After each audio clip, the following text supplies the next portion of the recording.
Well guys, we've had fire, we've had death, and we made a ton of mistakes here on the farm. But this is the start of our comeback story. This video is about what Kakadoodle is today, and what our dreams and ambitions are for it tomorrow, and maybe even a little bit about how you guys might be able to pitch in and help. But first, let's take a step back and look at what got us here in the first place. You see, we used to be city folk. We never really paid much attention to our food, where it came from, what I was putting into my body. But slowly, after our first kids came into this world, I started to lose trust that those $1 a dozen eggs and those unusually large chicken breasts were good for my family. Yeah? You know, at first it was just a gut feeling. I couldn't really explain why I felt that way, but you know, with a little bit of research, I started to realize that there might be some legitimacy to it. In fact, it might be part of what gave me cancer in the first place. And then one day, this happened. So, I think we want to buy a farm. And then, insanity ensued. I was excited!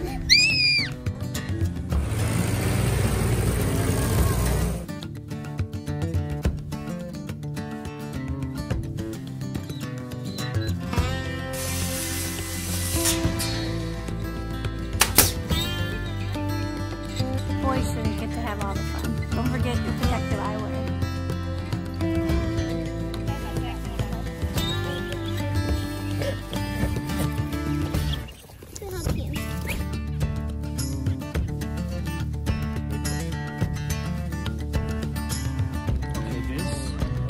That's what I was telling you about before. Oh, thank you.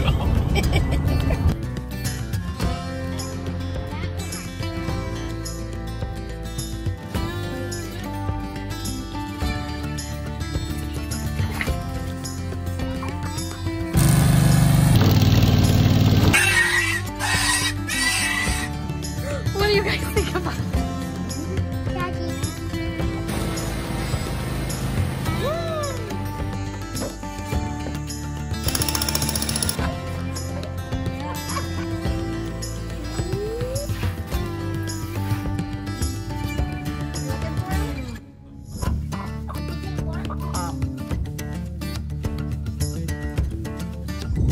Hey chickens, you want a papaya?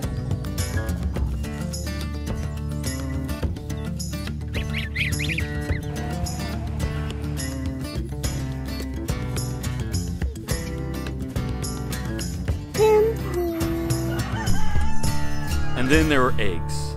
So many eggs. You know, when we moved to the farm, we had this vague thought that local food should probably be easier to get. I mean, it just seems so darn hard to get fresh local food, especially given the technology today. So we started packaging, selling, and delivering eggs to our customers. Then we also started working with other local farmers to bring their products to our customers.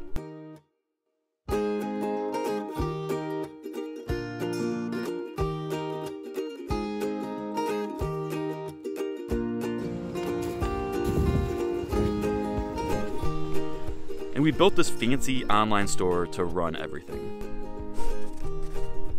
You know, what we ended up having here, without really even knowing it, is the start to an entirely new local food system. I'm not crying, it's just the cold is like... And then we just started to grow, and we were just taking on hens from anywhere that we could. And then we lost our barn to a fire. And then we lost all of our chickens to a bacterial infection. But we're not gonna let that stop us. We're in too deep now. We're on a mission to make local food more available to everybody. And what exactly does that look like? Well, I'm happy you asked.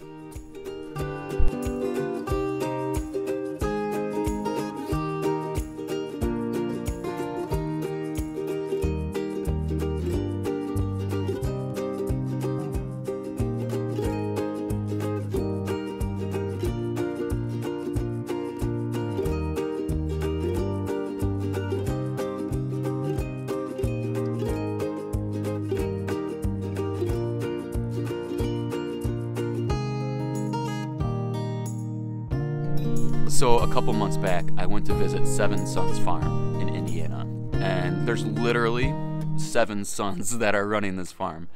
And poultry, specifically eggs, are the most profitable part of their business, which is very interesting because normally with a farm, that is not the case.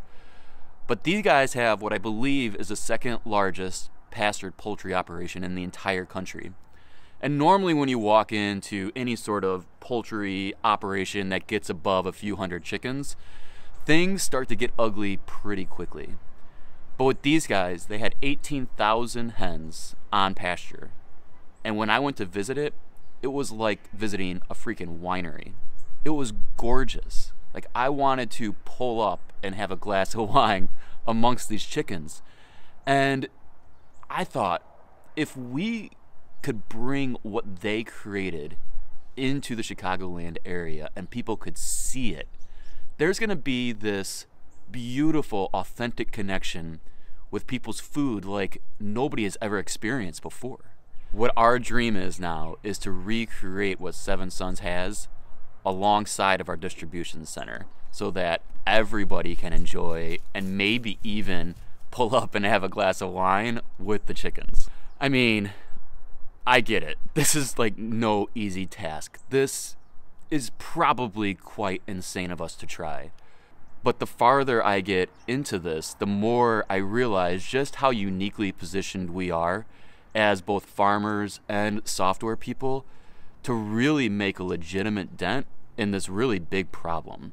So what can you guys do to help make this dream come true? I mean, the most obvious and easiest thing to do is just, if you're in our delivery area, subscribe, buy local food, and tell your friends about it. But there's also gonna be a significant cost to trying to pull off this new local food system. And that's gonna be one of our challenges coming up here. Like, what does that look like? Do we take on investors? Do we do a Kickstarter?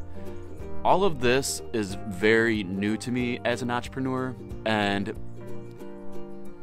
I'm not quite sure exactly what all that's going to look like, but that's certainly gonna be one of our next biggest challenges, is kind of figuring all that out. But here's what I do know is that we're really onto something really special and amazing here, and I'm super glad to have you guys along for the ride. See you next time.